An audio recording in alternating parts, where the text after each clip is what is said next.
Akram bagi tahu, rumah itu raya tahun dulu. Sirap dia tawar amat kue, makmur sempelik tak tunggu duit. Tak dapat. Apa kata kita, raya rumah di sebelah. Aku dengar anak dia lawa, putih gebu bibirnya merah. Tunggu dulu, acoy bagi tahu, rumah itu rumah Haji Abu. Kau tak ingat apakah dah buat getah segerap dia. Engkau ribet. Jadi kita nak beraya di mana? Takkan raya pertama duduk lepak sahaja. Hari raya orang semua bergembira, kita pula berduka tak dapat raya. Jom raya rumah nenek aku, ada rendang ketupat bahulu. Mana tahu dapat di hulu 10 atau 50. Tunggu dulu, Ai bagi tahu, nenek sendiri kau pun tak tahu, dia tak ada di rumah. Macam mana engkau tahu? Oi sepupu, itu pun nenek aku. Alamak, ya ke? Aku dah tak ada idea kita nak beraya di mana. Jom raya rumah awetku. Dia pun tak ada hala tuju. Apa kata kita raya rumah awet dia, kita cuci mata.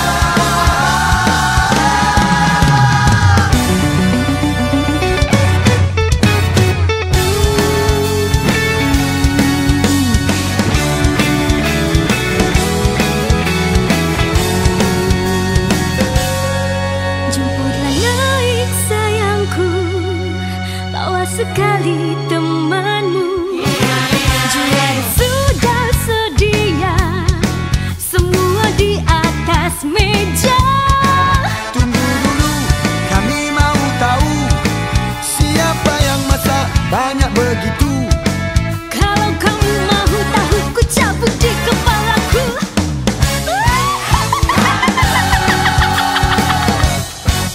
Jadi kita nak beraya di mana?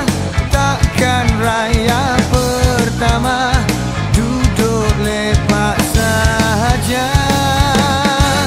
Hari raya orang semua bergembira, kita pula berduka Tak dapat raya.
bersarung.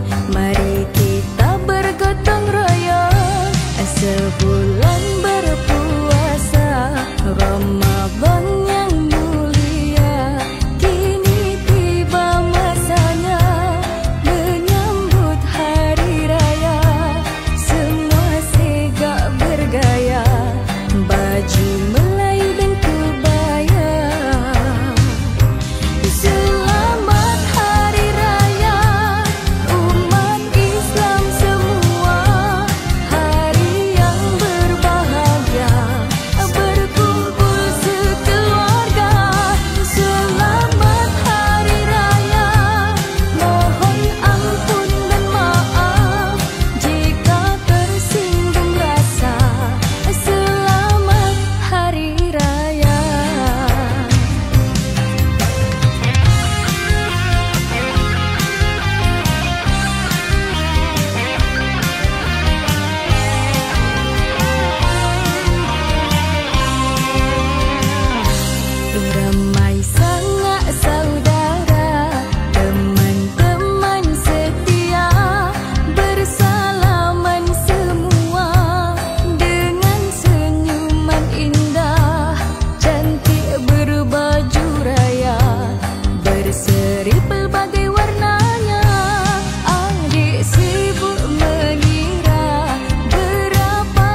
ketiga,